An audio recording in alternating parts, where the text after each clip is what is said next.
Hard Hat's all about showing up to play hard, doing what it takes to win. If you want to cement legacy, win another. He's your third center. You don't want to pump him up too much, but it's hard not to. This is maybe the most I've ever agreed with you.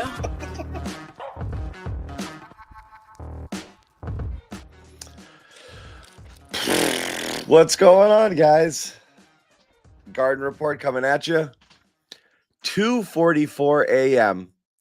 if you happen to be on the East Coast, 11:44 out there. And thank you very much. We'd like to say thanks to Jaylen Brown and Jason Tatum for taking extra long to talk to the media. And that, of course, includes Noa Dalzell and the real Bobby Manning, who are out in Los Angeles and witnessed the Celtics escape with a 117-113 overtime win over the a heavily depleted Los Angeles Clippers team. And a lot of good, no, some good, a good bit of bad, and Noah gets to take a victory lap over her boy Jaden Springer. So it's going to be the Jaden Springer show for as long as we're able to stay awake here. Before we get into it, we want to let you know, as always, the show is brought to you by Prize Picks, the largest daily fantasy sports platform in North America. Big games coming up, so you definitely want to sign up if you haven't already. Download the app. Use the code CLNS. Get 50 instantly when you play 5. Once again, download that app. Play 5, get 50 instantly when you when you first sign up. Also, Game Time. You want to take the guesswork out of buying tickets? Download that Game Time app. Create an account. Use the code CLNS for $20 off your first purchase. Terms do apply. Once again, download the app. Use that code CLNS.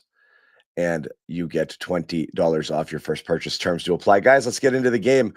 We could get right into Jaden Springer if that's what you like the best, because that really turned the tide of the game. It's a weird one, right? The Clippers are sitting 4 starters. The Celtics are sitting 3 of their top 6 rotation players. So you basically got 4 of the top 11 players on the 2 teams playing tonight, which was just a weird game to begin with. And it just had trap written all over it, right? Like, oh boy, here they go, play down to the level of the competition.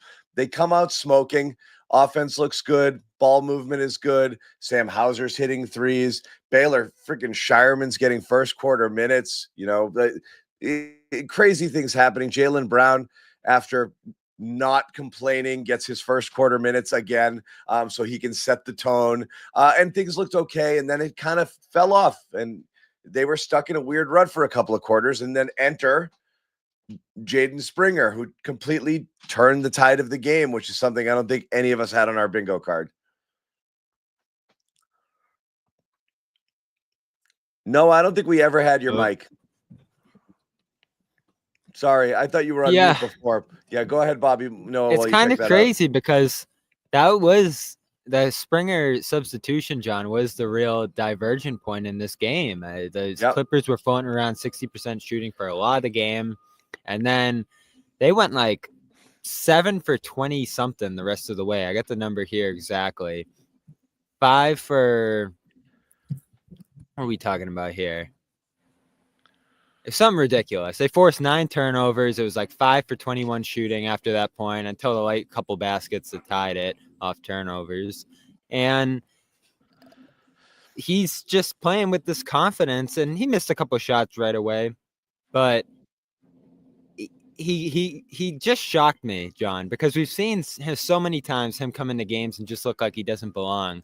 And then he comes into this game, he's basically getting a steal on every possession. He's coming down hitting shots the other way.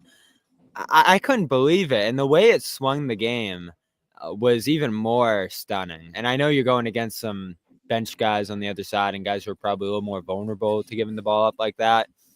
But I tweeted it, and I truly believe it. This game changed his career because he's probably out of here in one way or another. And who knows where he ends up and if they even use him. 4 minutes now and you look 32 at this performance, in, John. Bobby took something that he made it ridiculous. Can you guys hear me now? No, it's real. Because I don't know if he changed his career, but don't you look, John, longer at keeping him now? Because you're probably doing everything you can to get him out the door and fill those spots before this. No small sample sizes. I don't. Let's not spoil this. Let's enjoy it for what it is, okay? It's one night. We don't know what's going to happen beyond this, but it was important. And Joe, like, I'll let Noah take it from here. Joe made a great adjustment in this game, rolling the dice on a guy that he hasn't really used at all, because I think he recognized that, and he said it after the game. They were getting too comfortable, and you could see that. And I think the point of attack defense wasn't great, certainly to start the night. I don't think it's been great all year from this team. I think they are letting people get too comfortable and get into their sets and do what they want to do. And Springer erased that almost immediately by just getting up in people's, causing steals. He had 3 in a really short span of time. So he really did flip the game, and that energy kind of kept through the entire fourth quarter, which he played. I'm not sure exactly how much, but I think he played like 9 minutes of the fourth quarter. But Noah's been dying to get a word in on the Jaden Springer conversation. So go. I have been dying because I think this is honestly what makes the NBA great. I know a lot of people are like, why would you care about a random January game with a team that's missing all the key players? And this is what makes it awesome, because a guy like Jaden Springer has not played in pretty much since he got to Boston. He has not really played meaningful minutes. He's gotten a couple of very limited opportunities. And we see him work every single game, every single day, practicing his three-pointers, doing the drills with player development, and you don't know if you're ever going to get a chance to show it on this team.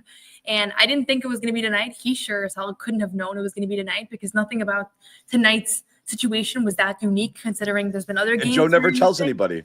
Right. Yeah. And that's part of the whole thing, right? He's not going to know. It's not going to be predetermined. But he comes into the game in that second half, and I don't know that I've ever seen somebody impact the game defensively so like overtly. Like 4 steals in that second half, a couple other steals or plays that aren't going to show up as steals in the box score, but he forced an out of bounds play, a turnover, a travel. So it's like, it's just awesome to see. And I know a lot of things went wrong in this game. And I do think that playing teams that are missing their entire rotation is uniquely challenging in the NBA. It's like, we were joking about it before the game. We knew this game was going to go terribly for the Celtics as soon as we saw the injury report. But the fact that somebody like him is going to be able to impact the game, I really do think that he has a future in the NBA. I know he has his limitations, but we saw him in Summer League. We've seen him. He was the finals MVP in the G League, so he can score at lower levels. The question is, how does it translate? But clearly he has a gift, and that gift is worth giving him a chance. That's why he keeps getting chances in the NBA. And I hope that this translates into something a little bit more substantial for him, whether it's here or elsewhere, because it's really inspiring to watch. You don't see a lot of guys that have that skill set.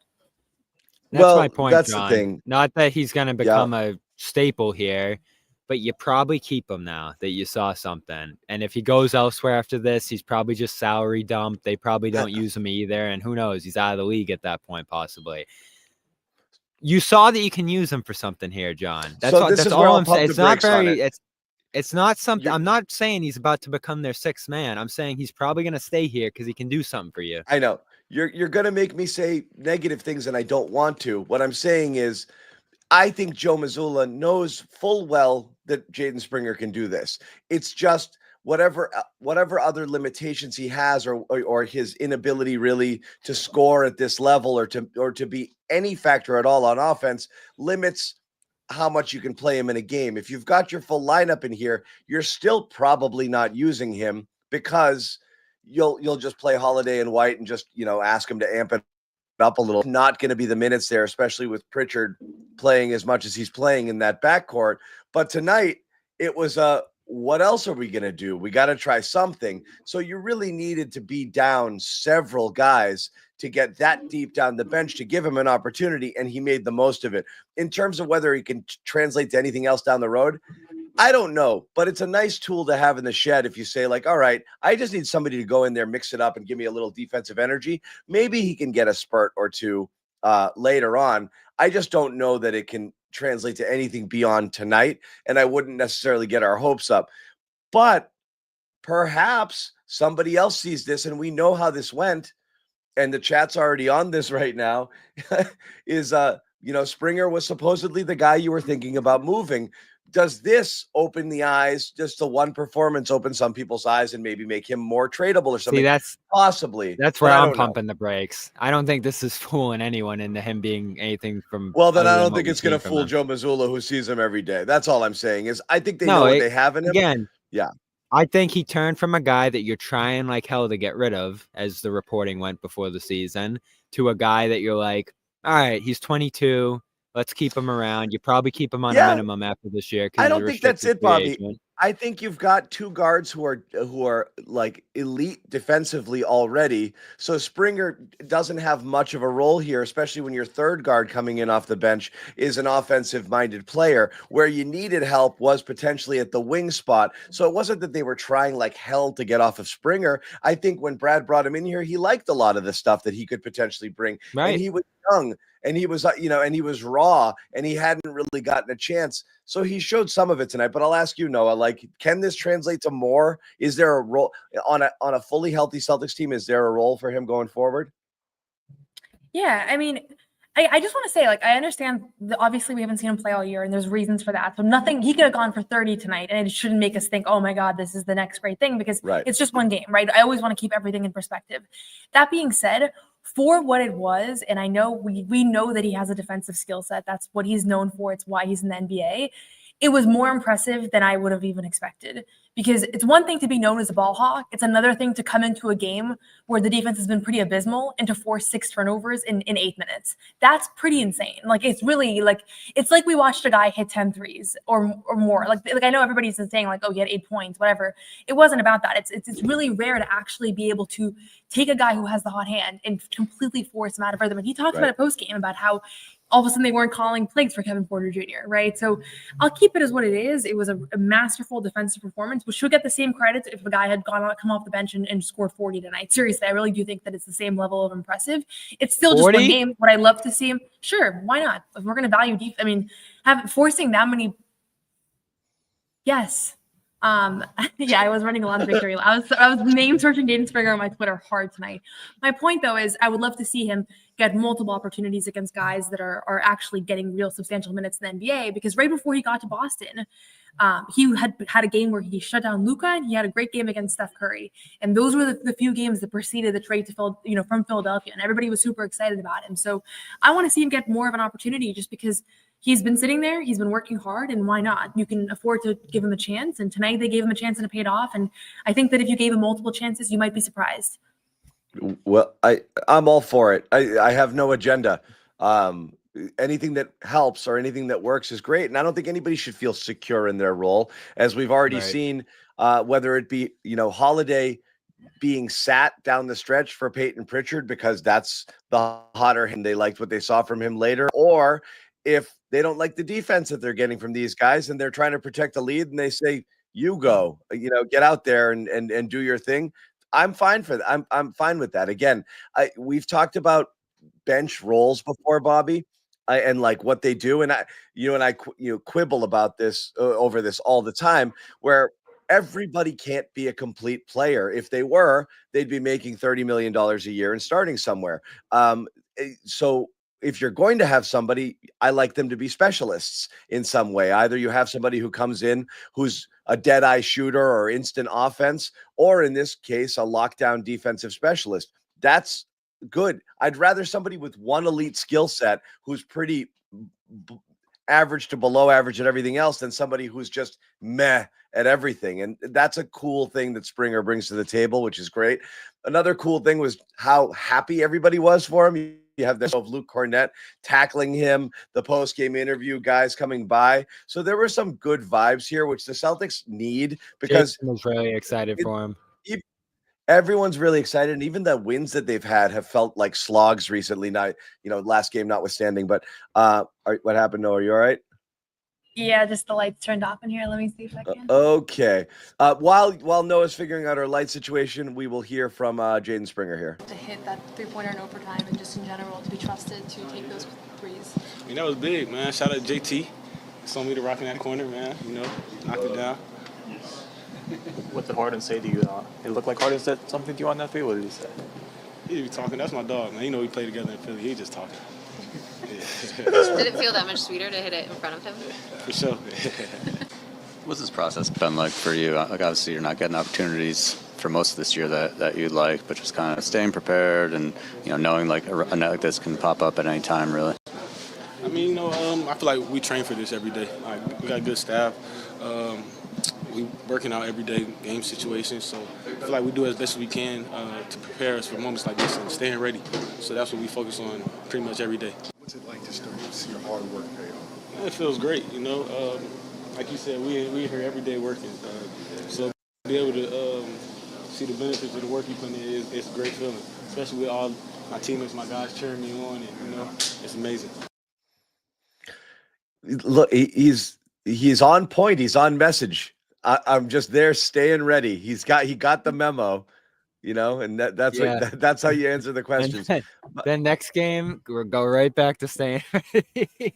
That's how it goes a lot of the time. So again, I'm not making it anything extraordinary. You kind of here. are. I'm not saying you he's kind gonna. of are. No, I'm saying he should stay on the team. Okay. Is that too bold? Why can't it be extraordinary, but also we don't know what it means, It can still be If you extraordinary. didn't feel that way 4 hours ago, I don't think you should feel that way now. That's all I'm saying. Like, it could be, there could be even more in store. There could be nothing in store. I just don't think you can call it. Like, off We've of the seen one, as him- Noah said, he could drop 40. All he did was come in and play defense, which we know he can do.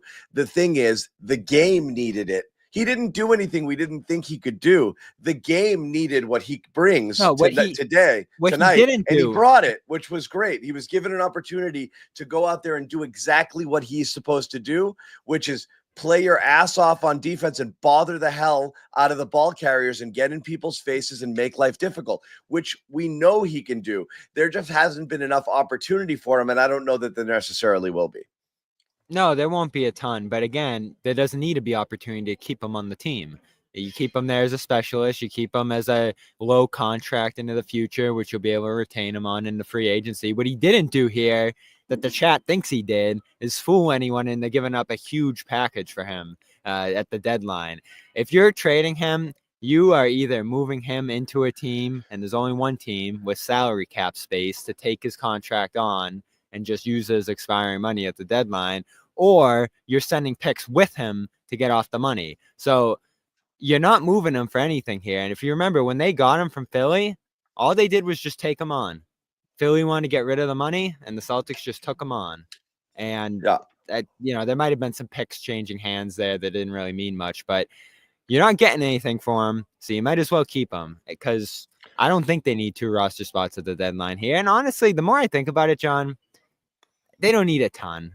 I think they have what they need. You're okay now? You feel okay?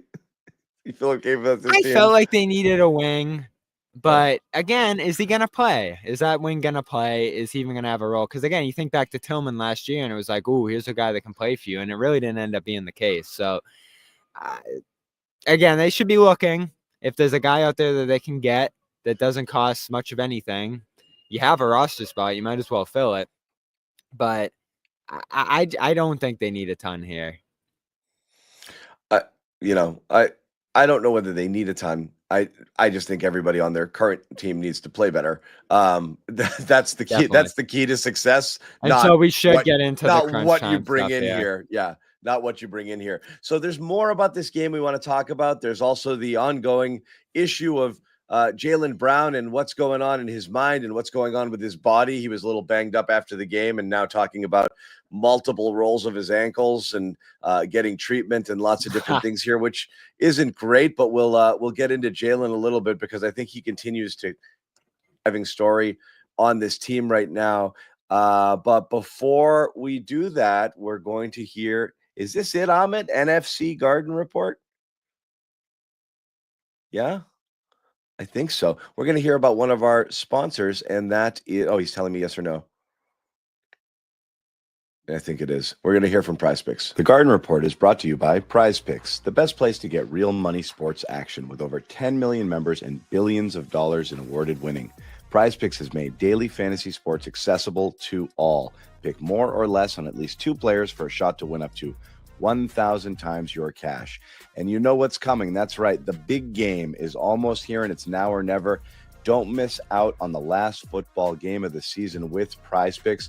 PrizePicks is also going to be giving away a free pick for the big game, where one of the starting quarterbacks will only need to throw for 1 yard to win. If you're correct on at least one more stat projection, you can win real cash. For the NFC Championship coming up right now, Jaden Daniels only needs 1 passing yard for you to win 1 square. That's 1 passing yard for Jaden Daniels. I think he's going to get it. PrizePicks also offers weekly promotions that can lead to big payouts like Taco Tuesday. Each Tuesday, PrizePicks discounts select player projections up to 25% to provide even more value for your lineups. Picks is the best way to win real money this football season. Which players are going off, which ones aren't. Make your picks in less than 60 seconds and turn your sports opinions into real money all season long on PrizePicks. So go ahead, download the app today, use the code CLNS to get $50 instantly after you play your first $5 lineup. Once again, download the PrizePicks app, code CLNS, get $50 instantly after you play your first $5 lineup. PrizePicks, run your game. Run your game, Bobby. Jaden Daniels. I really, really, really want to see Jaden in the Super Bowl instead of Philly. I think that's boring as hell. Never happened. I think all of America wants to see Redskins. I like the Commanders. I do. Redskins. I said Redskins. Jeez, I just got to get it out of my head. Commanders. I think the Commanders and the Bills are the clear favorites nationwide. So hopefully they. I missed they watching get it done. football game. That was the best. I do not want to see Chiefs. I do not want to see the Chiefs and the Eagles. That's boring. Anyway, other thoughts on today's game? Among them, what the hell are they doing in crunch time? We're going to get to crunch time as well. I will say we're going to give a little hat tip to Nimi. And Bobby put this out here, but he had a good game today. What's interesting is that one of the more interesting stats of the night is Luke Cornett finished a team high plus 18 in 30 minutes. Keita, who seemed to be more impressive in terms of what he was doing, was a minus 11. He was outstanding. Hit a clutch bucket late when the Celtics were trying to blow another lead in overtime and he had. You know what he displayed really, really, really good hands down low in his catches and his ability to turn around to get shots off quickly with touch around the basket. And that lefty finish there in overtime was huge. But he was pretty impactful. I mean, you have to say, again, you're going to look at the counting stats and you're going to see Brown and Tatum and even Derek White all in the 20s and leading them and looking like, well, the three starters are the ones who led them. And that's not the case. The bench is what saved their asses tonight. And, while Springer gets the gold star, I don't think Keita's too far behind. Yeah, he turned it around later. I feel like early wasn't the best minutes, but they needed someone to do something tonight, and he gave them that. I don't think either of the centers played amazing in this game, especially going against a team that started Mo Bamba and then went away from centers for much of this game. Defensively, I don't know if it was the centers, but they were getting cooked for, again, almost the entire game up until the Springer minutes started there late in the third. So I think it was the perimeter D. I think they were just letting people get in there. Them getting cooked is the reason Springer played, because they couldn't keep those guys out of the paint. The point of attack defense was terrible all night. It was, Noah? yeah. Yeah, I was going to say, the other thing that stood out to me with this one is just, we've been worried about Sam Hauser, and, he had some rhythm last game, finished with 11 points, hit 3 threes, which was more than he's hit in a while, and just carried that right over into tonight, hit his first 3. I was 4 of 5 at one point. I don't remember what he finished with. 5 of 7, I finished believe. 5 of 7, yeah. So that's great to just see, he's so important to what they're going to do. He's had some opportunities this year where he just hasn't been able to find a good rhythm. I'm a big believer that the more shot attempts that he gets, the better the ball movement is. I asked him about that at shoot around today, and he said it's not just me, but like it is when there's better ball movement, like it showcases what all of us can do. Like almost like when the ball's not moving, it almost looks like the bench isn't that good, and then when the ball's moving, you can kind of see that. But that was just one little thing. I think he needs to get into a good groove here, and if he can find that now for the next couple weeks, that really helps his team. So small thing. It was mostly in the beginning of the game, but it really was good to see. And they were they gotta get that bench going again. And obviously Hauser and Pritchard are the big parts of that. And Pritchard, it's kind of crazy how much it's declined from like 20 points every night that he was going on there for about a month now. Hauser seems to be gaining momentum a little bit there. But my point on Keita was he was giving you great stuff for a while there when Kristaps was out and in and out of the lineup a little bit, and he just had this steady, consistent. No, I know role. what you were saying. Joe put him on the shelf weirdly for a long period of time and did take him out of his rhythm, because he did give you a boost in those during that stint where he was consistently getting minutes, and then they completely that went away. I Minnesota don't know what game? happened there. Yeah, I don't know I what mean, that happened. Minnesota game, he took over and was just everywhere and was a key to that win on the road at the beginning of this month. And then I think he played against Houston the next night too and did some stuff. And then we just didn't see him again up until a couple games ago. So you got to find ways to keep him involved, get him involved. And again, as big of a Luke guy as I am, I still think that there's some upside there with Keita that you can invest in and continue to pump up and grow. And you know, I agree with some of the people in the chat there. When he gets out on the perimeter and switches onto some of these guys, it's amazing what he does considering what position he plays and the guys he's going up against. He just stays in front of them, usually forces them to pass. There's some stuff he does defensively that I love, but it's the old Rob thing, John. It's like Rob and Brad again. If he, jumps on one pump fake or commits a bad foul or just is out of position on a player or two, he's done. And so in this game, I think Luke was so shaky that they had to go back to him, and the Clippers were playing small, so he had to switch. But I do wish that they could keep Keita consistently involved here. And it's tough because him and Cornette are kind of the same positional player on this roster right now. And given their pros and cons, they're fairly equal in terms of what you're getting from both of them. So it's a tough decision night in and night out. They're kind of playing the matchups, Noah, with it. And the thing that's leaning Luke's way, I think, is the trust. He just has more trust from Joe, and I understand that. But there has to be a big picture to Keita's development, I think. Yep. Yeah, definitely. Go ahead, Noah. I didn't have much more to say. I was just going to say, I think Luke's passing is one of the things that is underrated. The way that, at his best, he really is. Keita's not a bad passer.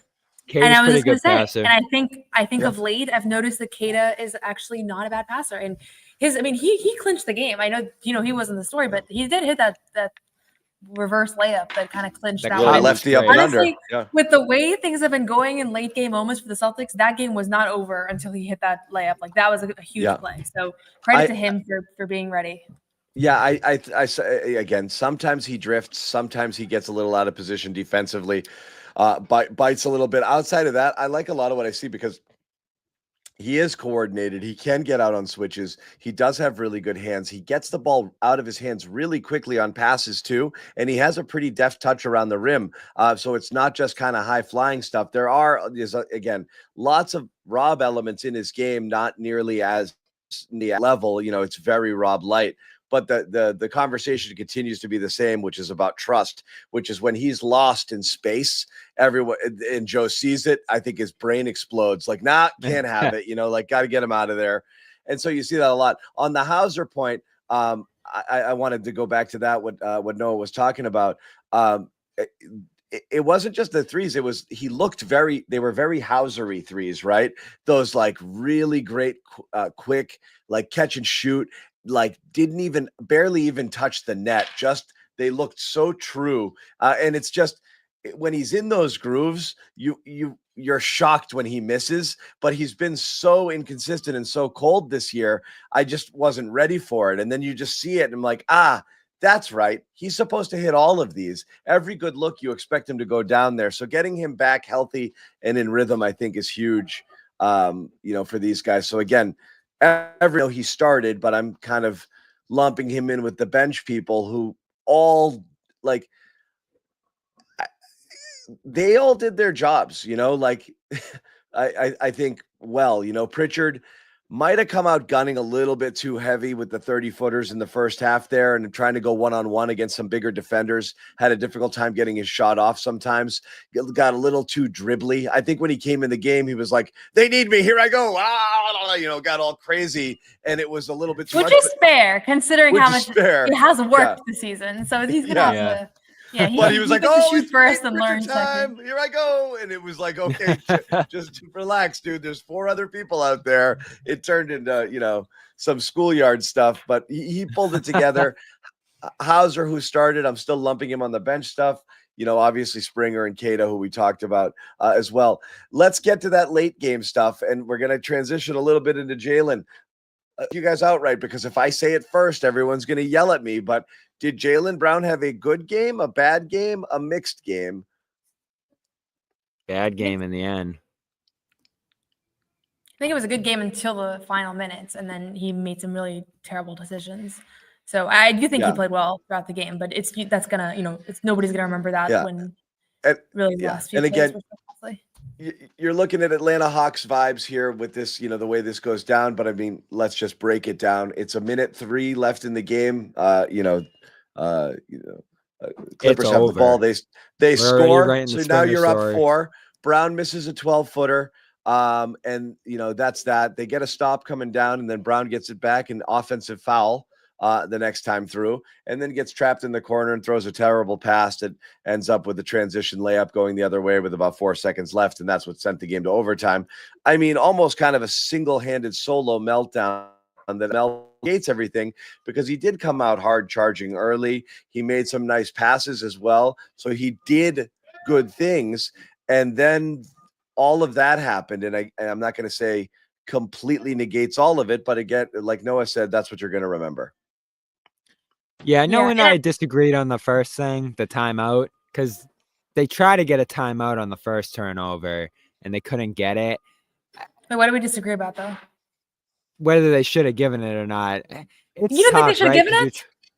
No, because when it always happens on like a jump ball, John, right? Where like they're freaking out, they're trying to call timeout, they're already tangled up in a jump ball. The refs are trying to see that, and they're calling timeout. And you don't get it in because the refs don't hear it, John. And maybe you think if you're Joe that they should hear it, but like the play's already gone sideways. So he's trapped there in the corner. You can't throw the ball in the corner. I forget whose fault that was, that the ball Joe even called the ended up timeout there. before that pass was thrown, Bobby. That was like the But they didn't hear it. Fine, but it was still the most egregious missed timeout call you can possibly see in the NBA. So what I'm saying is they have to execute and not have to rely on that timeout. And then the fact that they did it again. And then they did it again, John. They had a game winner opportunity, and Tatum absorbed a double in the wing, and he just throws a grenade to White, and White gets blocked. So I don't know what's going on there with the late game execution, but this month they're -8 net rating. They've had 3 games that they probably should have blown, and they got lucky in the Pelicans one, obviously, there. Giving up 123 per 100 in those spots. And they've been on the year a decent clutch team, but we're seeing just a couple situational things. And the 5-second thing against New Orleans was weird. The Atlanta stuff was just awful. And this stuff probably put them in a position where they deserve to lose a game, especially because they almost melted down at the end of overtime too. Just with managing the game and the pace. And there's one moment late in overtime. Why are they passing the ball into the corner so much? I don't know. Forget the timeout stuff. What are you passing the ball in the corner for? You're getting doubled there, and you have a third defender with the sideline. It's a disaster. Like, what are you doing there in the half court, passing the ball into the corner and getting stuck? Like, come on, guys, play smarter basketball. That stuff is just infuriating. Jalen's got to move the ball, though. No, I feel like he's just got to get it out of there before the double comes. Yeah, this has been a little bit of a team-wide epidemic these past few weeks, where they're really, like, we were talking about this in press row, but like you don't really see NBA teams get this frazzled by traps and presses. And I will say to Joe brought it up post game. He said that this year teams have been doing this a lot more than just fouling. Like there has been more of an emphasis on going for the steal. And I've noticed it watching League Pass. Like there have been a lot of teams where I'm like, am I watching college or high school basketball, or am I watching the NBA? So it is a little perplexing why all of a sudden teams are struggling with this, but certainly I think the Celtics are going to have to go back and figure this out, because it's not just one game, and it's not just Jalen, and it's not just Derek, and it's really been a combination of things. Also, I'm not sure what they were running. Like they found, Derek found Jalen in the corner, but I'm like, they called the time, Joe got his timeout and they came back in, and it's like, I'm not sure exactly what the play is that they were going for, but I think if there's a point of emphasis from these last few close games, it's they're going to have to figure out something different on the press break, whether it's personnel or where they set up or like, I never thought I'd be saying this about the Celtics, but the press break needs to be a big part of practice whenever they have practice next. And it's different stuff every time, John. Obviously, the Derek stuff was weird, and he tried to call a timeout in his play in that Pelicans game and couldn't get it in. The Atlanta game, you're throwing the ball around when you probably should just be taking a foul. So it's like situational stuff. And I know Joe said that there's not a lot of practice time or a chance to simulate, particularly the physicality in those moments. But you should be on the same page about what you want to do. And the weird thing for that Atlanta game was that Joe didn't really give an answer on what Drew should have done there. It was just like, oh, you could do one thing or you could do the other, and you're always going to say the other thing if it doesn't work. And it's like, why don't you just have a philosophy about what you should do in that moment? So I think situationally right now, they just seem to be getting perplexed. Even like, again, to go back to that overtime thing, the sideline's telling them to push the ball a little bit late in those moments, not slow down, and while you're trying to maintain that lead late there, and they're still sort of slogging along. So there's a communication lapse of some kind going on here in these late game moments, and it is, I feel like, John, a difficult thing to simulate when there's no practice time, when there's limited shoot around time. But it's something they have to take a look at right now. Because I don't think Holiday is a matter of practice or philosophy. I think simply just situational awareness. And when he catches the ball under the basket, he might be thinking 2 dribbles, a kick out to another player, and they swing it over somewhere else, and it's over. Like, we've run out the clock. Like, let's just kill it, or let's whittle it down to a second, and it's over. So he's just in clock killing mode, not realizing actually, if I hit the layup, it's better off than what's going to happen because the person I'm passing to is going to get fouled 1 second later. I'm not really killing that much clock. So he just didn't think about it. And then he completely fell asleep thinking they were up 3 rather than up 2 when he fouls on that next possession. So I just don't think he knew the situation. I don't think that was they're not practicing that enough. A guy who's normally extremely dependable, who is one of the smarter players on the floor, just had multiple brain cramps at the worst time imaginable there. So that's what happened. But yeah, I mean, urgency, playing a little bit quicker, not allowing yourself to get trapped, recognizing that you've got out of your hands quickly, not dribble. Certainly don't pass into the corner. Try not to dribble into the corner. Those are just basketball things, that you just should know not to do. And they're not executing it well. So they're kind of fumbling the ball here late. We're going to talk a little bit more, Jalen, because I didn't get a chance to last game, and obviously I want to discuss some of it because I did want your take on it. But first off, we're going to hear from another one of our sponsors real quick, and we'll be right back to talk about Jalen's comment from the other night. And let's hear from Game Time here. This episode is also powered by Game Time, the best place to get tickets to the games, events, and concerts you want to see. Take the guesswork out of buying tickets with Game Time. Game Time is filled with terrific features like all-in pricing, so you know exactly how much you're paying. No surprise fees at checkout. You also get panoramic views from your seats in the app, so you know exactly what you'll be looking at before you buy. Plus a lowest price guarantee, or Game Time will credit you 110% of the difference. Download the Game Time app, create an account, and use code CLNS for $20 off your first purchase. Terms do apply. Once again, download that Game Time app, create an account, use code CLNS for $20 off your first purchase. Terms do apply. What time is it? It's game time. It's game time, and the Celtics will be back home on Monday taking on the Houston Rockets. We're taking a quick peek at what tickets there look like. And yeah, people are excited to get back in there. There's still plenty of good seats available. If you wanted to go out and check out the Celtics, check out Game Time. It's always the best option, the best deal out there, and the prices do go down the closer you do get to Game Time. So again, check it out.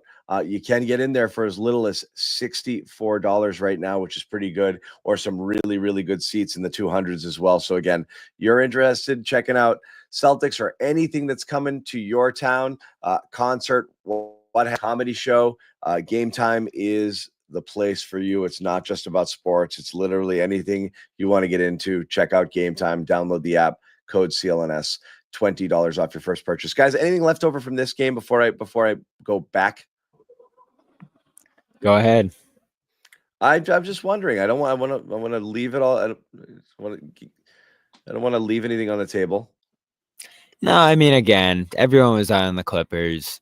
You knew that's a letdown opportunity, but you're also missing 3 guys yourself. So I'll give them a pass on this one. I didn't love it. I didn't think it was them at their best, but they got it done. And that's all you're asking from them, especially on the front end of a back-to-back. And they'll have some reinforcements coming in tomorrow, which will be a tough one, obviously.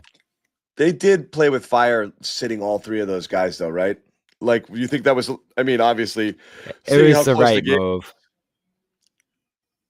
Because everyone's out on the Clippers.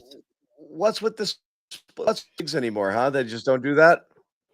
No, I think Porzingis wasn't on their injury report originally, and then I think once you see everyone's out on the Clippers, you're like, all right, let's get them both out here, so you have them both tomorrow. So I actually like that move by then. Yeah. Okay. Noah, And I leftovers on think this honestly, game? I'll just say I'm seeing this question a bunch in the chat about why the bigs are guarding the 3-point line more of late. Yeah. I just want to acknowledge it because this person's really trying to get this through, but Really I actually, trying. Yeah, I'll just say I actually was thinking the same thing today, and the result it didn't come up post game with Joe, but I actually have been wondering that because I've noticed the same. So not an answer, but I do resonate with the question, and I was thinking the same thing. Especially today, I felt like I don't know if it's a miscommunication, but I'm like, why is Luke a foot above the 3-point line right now, guarding a guard where he's not going to survive? And they're not just getting caught on switches. I don't know. So that's the thing. I'll go back and rewatch this game, and maybe next show I'll have a better answer. But I felt like a couple times today was a little overdone. I don't think some of the. I think the Celtics in general have not been doing a good job getting through some screens, and I do think that those guys are getting stuck out there. So I don't know if it's by design. I think it's just happening, and they're being drawn out. But yeah, maybe another look. Yeah, sometimes they'll do a little matchup zone too, where guys will move between the front and back line. I think I saw that in a couple plays tonight too. They've been doing that more often lately. But yeah, sometimes it's stuck. Sometimes they're switching, trying to cut off the 3-point line, and you got to be able to do that, especially if you're Kada. That's what they rely on him for. So when he's out there, he's going to be switching. Okay, so I'll ask you guys, and again, let's first play Jalen from tonight. We talked about it, the late game execution. Here's him talking about kind of what went down late. How do you kind of become more poised and better in the fourth quarter, and had some blunders in the last couple of games? Just how do you kind of improve that? Take accountability.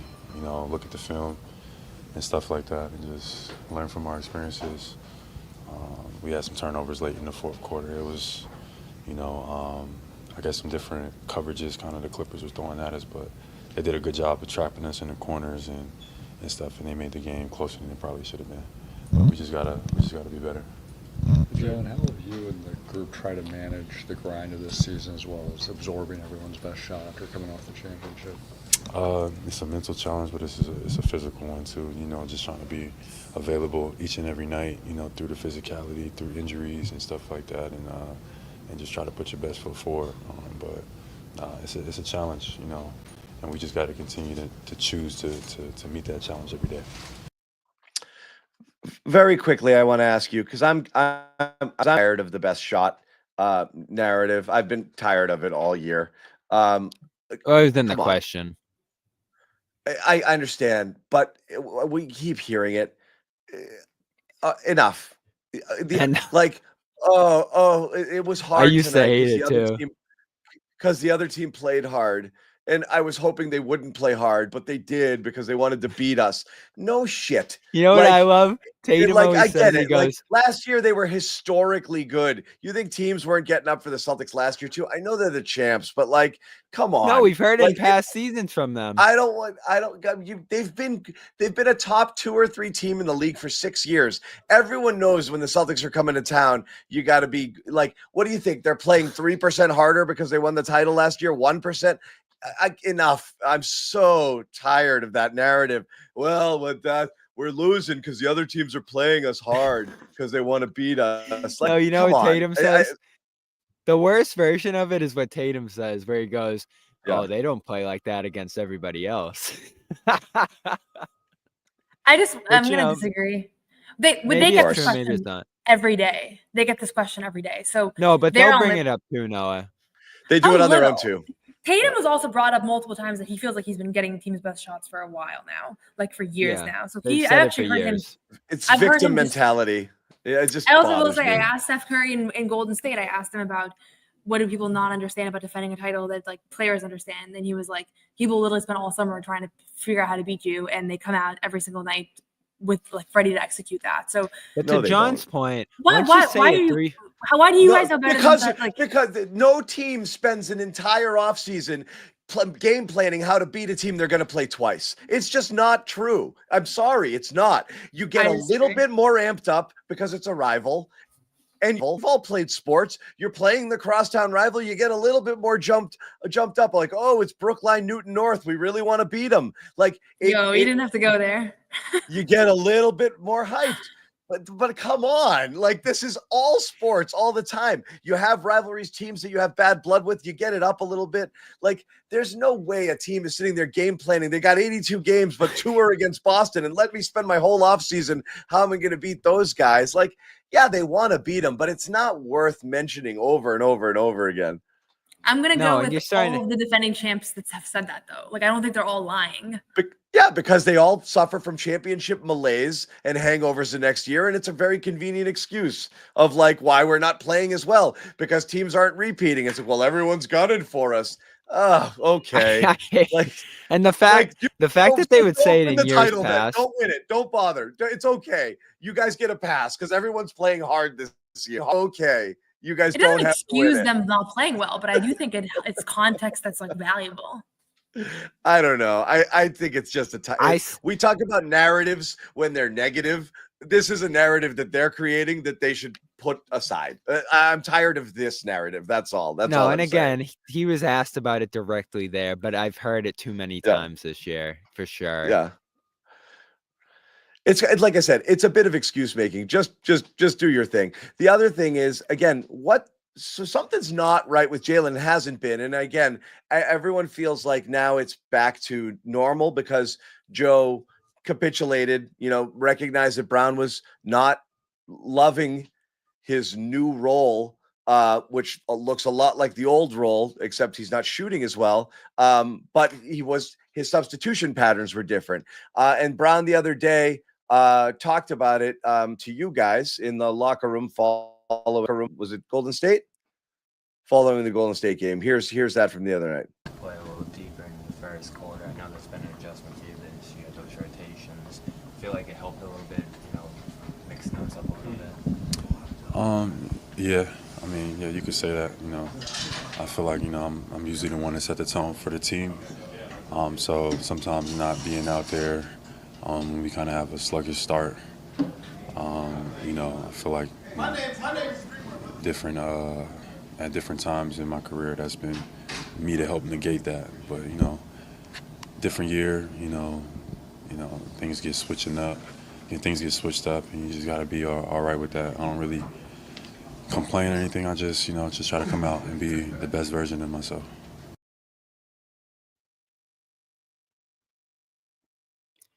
Weird answer. So anytime somebody says I'm not complaining after they complain, okay. But what is going on there? Is it all about the rotation thing there? What is this idea that Brown is in a different role this year in his mind? Is it simply based on the rotations or something else going on we're missing? It's all we know. And there might be some underlying things there. It might just be a crutch he's using to discuss the struggles he's gone through. But I do think it's a significant change. He probably going back to 2022, I'd say, John, maybe 2021, but that was a weird year. He's done this for 3 years now where he's played the full first quarter. He's gotten to have the shots. We all know his patented outbursts early in games that made him among the leading first quarter scorers in the league. And, just knowing Jalen and his process and all that, he is super a creature of habit. Like he probably leaned on that routine of playing the full first. And this wasn't something, John, that they planned going into the year or that they had big outlines for or communication about going in. Remember the first game Tatum had against the Knicks where he just went nuts? They just played him the full first quarter there because he was rolling, which is the right move. And then they just kept doing that, and it kept working for Tatum, but it wasn't working for Brown, and Brown just had to figure it out. And so they ended up in a weird spot here midway through the year where it was working for Tatum. It wasn't working for Brown. We've now heard Brown sound off about it 2-3 times. And whether it's part of the starting lineup struggles or Brown struggles, they changed it to address something there. And I feel like we've seen a mixed bag of results from it so far. It's a little awkward that they're just staggering those guys to get them each 9 minutes in the first But- quarter, and it looks like that's what they're going to do going forward. But I think it's real. Yeah. Well, Noah, what are your thoughts? Because again, I understand maybe Jalen felt that he wasn't, he was in a different rhythm because of what he was used to, but Celtics were actually among the better scoring first quarter teams, I think, in the league this year. So it wasn't bad, what was happening, but in Jalen's mind, it was, maybe for him. And maybe that impacts him later on, and that has an adverse effect on the rest of the team. So I'm not discounting it, but it is a strange comment. Is that all you think that's going on there? You didn't like subbing out as early? Yeah. So here's what I'll say. I do think that there's a certain element of this rotation thing being a bigger deal in his mind than it probably actually is and probably should be. I also think that his words get scrutinized in a way that I don't know. I don't follow their sports, but it seems so extreme the way that his words get torn apart. Come And on, Noah. what do you mean? Come on. He I said told you what this he about- said, and he said it 3 times. Sure. And I also think that He said it. He said it to Abby. He said it to Abby the day before too. So he's been wanting to walk this out there for a little bit. It's not. And again, this isn't John, out of context and it's not scrutinized. He said the same thing to Abby 2 days earlier about a new role, this little cryptic new role thing. So he wants this out there. He wants us to know. And this is. A I thing kind that of he gave doesn't him an love. out too. I don't think I it's kind of gave him an out scrutiny. too, John. He's putting it on a platter for us right now, Noah. John, I don't think it's said scrutinized. He's dying for us to pick up the breadcrumbs. Okay. Yeah. Okay. Sure. I also think that we've been around him in press and scrums over the last few days, and the sentiment that I'm getting from him just after yesterday's interview, I think, Bobby, you shared this feeling, or after Golden State, we had the same feeling of like, oh, Jalen, we weren't sure how he was going to be because we haven't heard from him in a while, and he hasn't been playing great. But his feeling was actually the vibe from talking to him was actually like he's in a pretty good place. Like that's all I'm saying. I think like sometimes these clips That's you fair. can rewatch the same clip over and over again. Did you not feel the same way, Bobby, when he finished his media availability felt after that Golden way. State? That's how we felt. And so I'm just saying my job is to, we're in the locker room. Sometimes it's a little bit something that doesn't get picked up on camera or is not the quote, but that is how we both felt and how I think the media felt walking out of talking to him after not hearing from him for a week. And I do think he's used the media differently than other players. He says things that are kind of subtle and cryptic. I also think that most of the time it's ended up being a lot of discourse around nothing ultimately. And so every year we have this discussion, right? We do, but respectfully, I think, and I've been in a million locker rooms. I think when you're in there, you're looking at the person, you're making eye contact, you're connecting on a different way. So you might come out of there with a softer vibe. There's not like, this isn't cuts in the media people are seeing out of context. People watch the entire clip, and everybody else of the media universe was like, man, what's wrong? Is he upset? So like you guys might have gotten that vibe standing next to him in person, but just playing the sound start to finish sounds like a guy who's like kind of a little like, I don't love what's going on again, here. I don't think we're talking about a bunch of different things. Yeah. We're also talking about a bunch of different stuff with him after a 40-point win, after he didn't talk to the media for 10 days, including 2 good games where he had the opportunity to and probably should have. So I think that is something you have to mention there as well, along with the fact that I gave him an out, John. I said, did the new rotations work? He had a good game. So that was my feeling about it is, all right, there's a new rotation. It's working well for you, right? And he said, I guess you could say that. And then went on to list the same complaint that he's had a couple of times this year while saying, I'm not one to complain there. So that has to be more to whatever's going on here. That's what I'm wondering is you guys are in there. Rotation. I don't know. This is all we know. Again, obviously, it's been a difficult year for him off the court, too, with the situation with his mother there, too. So, I'm sure that's part of this being a challenging stretch for him physically, too. He said today that he's got a bunch of stuff that he's dealing with. So I'm sure that's part of this here, too. I don't think there's any major discontent with him against the team here. I think this is just a case of him, Noah, struggling immensely this year, the worst shooting numbers since his rookie season, and him trying to come to terms with what's going wrong here. And I do think the rotation thing probably threw him off a little bit. Now, I don't know what's going on with his defense at times and some of the other slip-ups he's had. The mistakes late in this game were like stunning.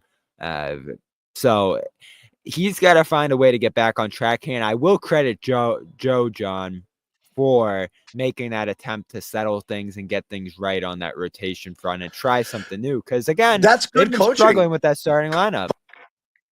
There's nothing wrong with switching it back, but we spent how much of last year at times talking about Tatum, and you got to get him going. And I don't love this rotation where he comes out before he gets any shots up. Sometimes he come out and you look at his, he come out in the first quarter and you look at it and he's only put up one shot the entire first quarter. Your best player, he's barely getting touches because Jalen's setting the tone. And while it's working for there, you're wondering like, geez, we're not getting anything out of Tatum until the third or fourth quarter. So I think that's why Joe flipped it, but then it had an adverse effect here.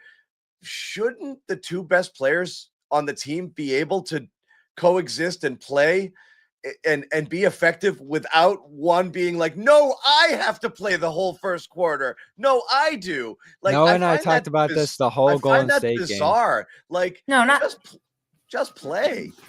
Yeah, I do think that it's the way that they don't play off each other has always been a basketball mystery to me. I also think that they clearly have figured it out because they won a championship together, and I just would have thought that there would be a little bit more leniency this season to like their dynamic and things. Like what is it going to take for us to move on? Is it going to be like they're never going to change the way they talk? Jalen, we love talking to Jalen after games because he's the only person who will like go off script, right? So I think that's why I'm defensive when. And I feel this way about all NBA players when guys get, when we replay the same clip over and over and over again, because I want Jalen to say the way that he is, where he can actually give us a sense on how he feels about things instead of just saying the PR thing where I don't really know how Tatum feels about anything because he's always he perfect. wants us to know this, Noah. Sure. He keeps going in that direction. Yeah. I don't know. I just think, think that, he always sounds like this. Like, I don't know. If you watch a Jalen press conference, there's always something that sounds like a little weird, but usually doesn't. I feel like sometimes what he says is the most refreshing because he can also be honest. And sometimes when he's a guy who's out there, and he's playing at his highest level, he'll, we got to do this and we got to do that, and he'll hold himself accountable. There's nothing wrong with that. There is a bit of gaslighting going on with what's going on though, because I don't think his role has changed, and he keeps talking about this new role. I mean, we'll put it up here, but like the numbers, his role, everybody's role took a dip last year, right? Because you had more people coming on, and Noah might have to vacate because she's in a tough spot here. And if so, that's okay. But his numbers are mad. His numbers are fairly consistent in terms of what he is, in terms of usage, in terms of minute, in terms of everything. The only thing that's down is his shooting. He's just shooting worse this year, and his assists are up, which is great. But he's not taking up. He's talking about a new role with this team, and he does. It's the same. You don't think it's different? Role? No, I don't think he's asked to do anything different. Maybe playing more with that, because more with the second unit changes, but not. He's claiming that makes him more of a distributor or a playmaker. And no, typically that second unit guy ends up having to be a bigger alpha dog when it comes to scoring because you're around people who aren't as capable of scoring, and you're the guy with the ball in your hands more. So I don't think that anything that's happened should have taken him out of his comfort zone. He's just not shooting the ball as well as he was before. So I don't know if that's the issue where he's attributing his struggles to perception, a perceived role change, but like overall, my bigger theory, the prevailing theory I have, Bobby, is, as Noah said it earlier, they figured it out last year, sort of. They figured it out how to kind of put it together for a year, but then you've got a bunch of players like Derek West, like could be an all-star, and Holiday's, been an all-star, and so has, Porzingis and all these guys.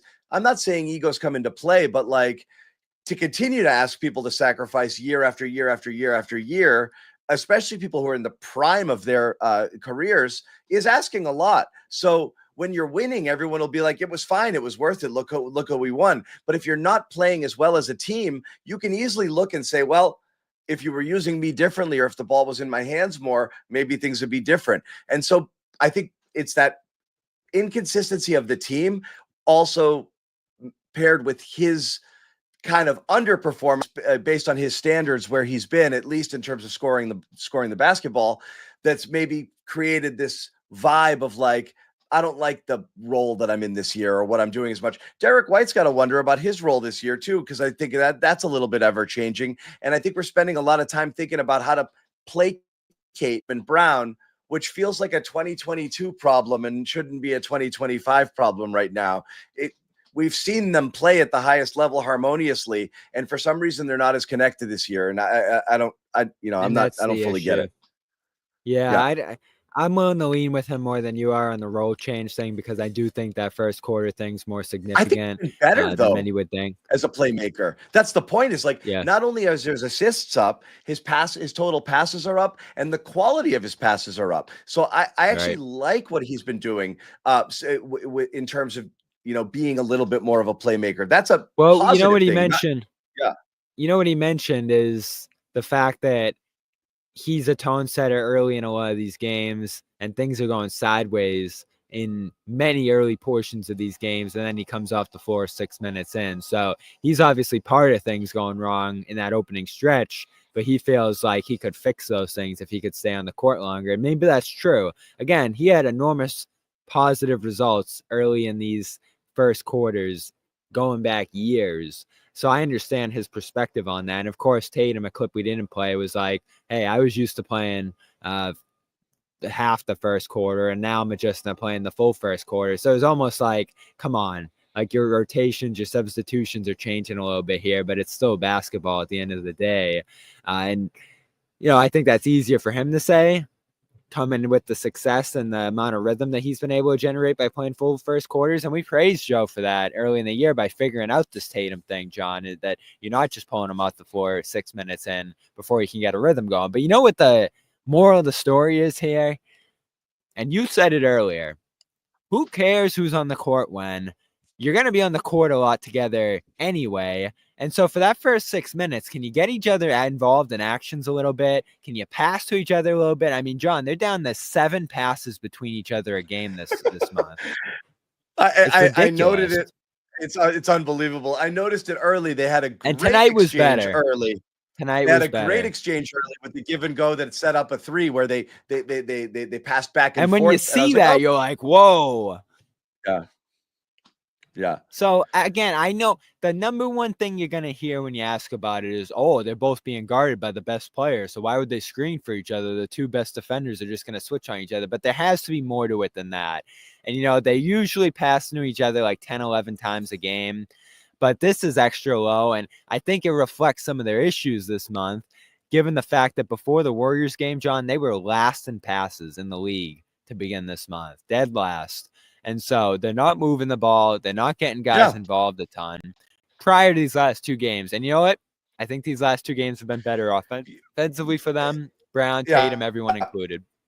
And I don't think it's all necessarily like a bunch of guys who are like, well, we won a championship, I'm going to get mine. Because I think that's a lazy narrative. I think sometimes you can be so good at one thing that you lean into it a little bit and it takes you out of everything else. It's almost like the inverse of why Sam Hauser had the best defensive rating in the NBA 2 years ago, because people were targeting them, taking themselves out of their offense, and then everything would fall apart. I think because the Celtics can create mismatches so freely that they're constantly hunting them, that it ends up just leaving the ball in somebody's hands and they're doing their own thing, and it's taking people out of their game and they're not moving the ball as well. You see when the ball moves how much more efficient the offense is. They just have to keep reminding themselves to get back to it. But then also they're like, oh my God, I just want to get a switch onto Curry and let my guy go to work here. And that's part of it too, right? And their that's eyes are this big. Yeah. And they do that a lot. Yeah. Like that's their bread and butter. And sometimes fatal flaw. that and I also to be an ISO heavy.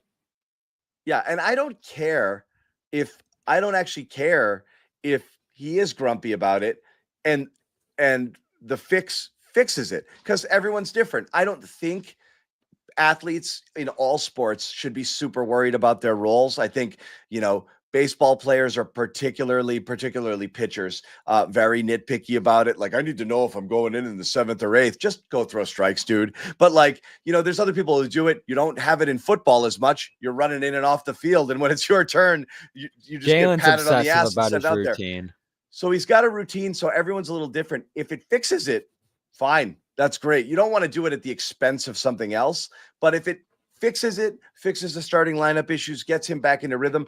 I don't think any of the when he's playing explains why he's walking around on defense or standing when there's a rebound to be grabbed. He's still having lapses at all times. And he had several tonight as well, where it's just like the overhelping or the not, or the just standing there and pointing to somebody instead of moving out and extending to a shooter, or thinking that there was going to be a switch, not fighting through a screen. Like he's not, and there's the inconsistent effort and the bad habits are creeping in with these guys a little bit more than you want to see at times. And Joe's mentioned that sometimes the offense affects the defense, and maybe he's the prime example of that. We've said it about Tatum a bunch, but maybe it is. Brown always seemed impervious to it because he was such a elite shot maker, right? So you just never. It felt like his offense never cooled. Like you put him out there and he was just a bucket machine, no matter what it was, hitting really tough contested buckets, driving when nobody else could get anything going. So this is the first time we've seen him kind of struggle with some of his bread and butter stuff, and maybe that's had a trickle down effect. So if this, and I like him moving closer to the rim the last couple of games here, posting up, attacking some smaller sometimes guys. It's just unfair cheat code. A couple of these, he just barrels his way to the basket, and he's not having a great year from three, so why not take 2, 3, 4 threes a game instead of 7 if you're him, and move closer in and catch the ball around the basket and make some plays in there. So I think he has the right approach these last handful of games to get his efficiency back on track. He takes tough shots. Sometimes for him and Brown, or for him and Tatum, the biggest things I want to see is them make the game easier for those guys. And you mentioned the play at the start, the 2-man game they ran there, and some of the looks that they got both of each other early in this game were great. So I want to see more of that. I like how the road trip's starting so far with these couple of games here. Tomorrow's going to be tough. Looks like the Lakers going to be fully loaded as I look ahead here. And, they're going to bring it for that game too. They're going to get the Lakers' best shot, John. So I hope they're ready for it. Yeah, it's good because, again, you'll be rested. Tatum and Brown are impervious. They don't necessarily need their rest. They can play back-to-backs and they're fine. But you're going to get KP and Drew and Horford all coming in rested, which is which is good. That's good. It should be good. But yeah, so fine. Like I said, you want to see more consistency. If Joe's unlocked it with his new rotation thing, I know, Bobby, you wrote about it.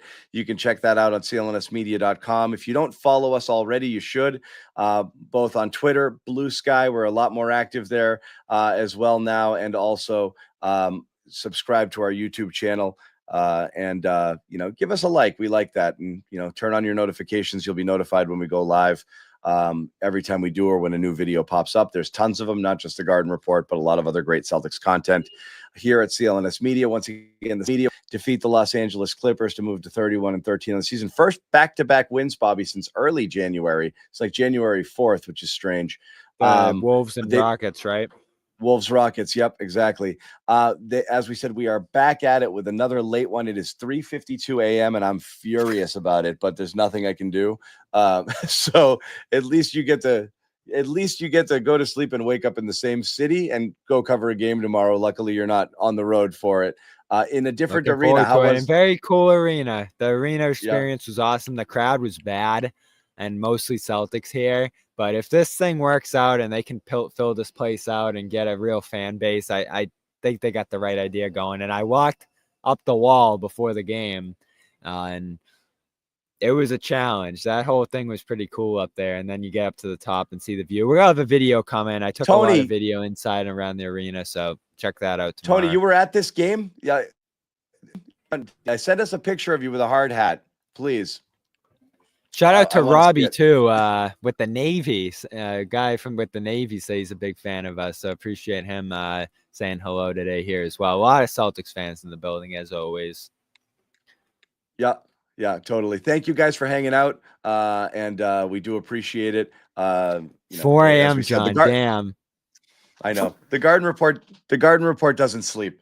And we're doing this. Sorry we made you wait for it. I couldn't get anybody to start the show with me, and these guys were hanging out doing their work, talking to those guys after the game. So we had a late start. We appreciate those of you who stayed up with us, which was great. thank you for the chat, for being active and having a good time and keeping us honest throughout. And let me find our little outro situation. We will say goodbye, and we will see you back here later tonight, tomorrow, I guess, whatever. Take care. No one's sneaking a vegan brownie by me, I'll tell you that. Okay, you know what, John? We're going to do it. You have to feel that way too, Bobby. I have to feel that way. Let's Yeah. slide Al over and make Luke your first center. Bobby, we gave you Luke hour early. We're not going to end this on a damn conversation about Luke